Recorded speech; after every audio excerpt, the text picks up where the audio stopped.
বর্তমানে ভাইরাল হওয়ার জন্য সবথেকে সহজলভ্য অ্যাপের নাম টিকটক। অনেকেই এই প্ল্যাটফর্মে নিচে গিয়ে বনে গেছেন সেলিব্রিটি, অনেকে আবার দু চোখে দেখতেই পারেন না, গালমন্দ করতেও ছাড়েন না কেউ কেউ।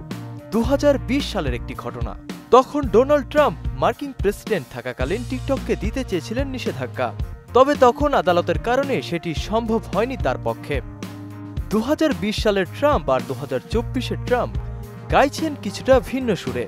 তখন নিষেধাজ্ঞা দিলেও বর্তমানে সেই ট্রাম্প খোদ নিজেই জয়েন করেছেন টিকটকে। 2 দিনের মধ্যেই ফলোয়ারের সংখ্যা হয়েছে আকাশচুম্বী। এখন অবধি প্রায় 34 লাখেরও বেশি মানুষ ট্রাম্পকে ফলো করেছেন।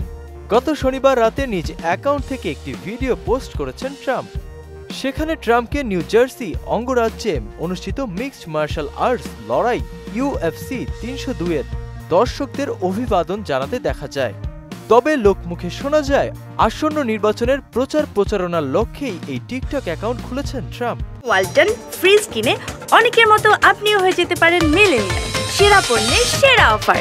তাছাড়া নেটিজেনদের অনেকেই ভালোভাবে নিচ্ছেন না ট্রাম্পের এই কর্মকাণ্ড। এর ফলে কিছুটা উপরে উঠতে গিয়ে তলিয়ে যাবেন না তো ট্রাম্প?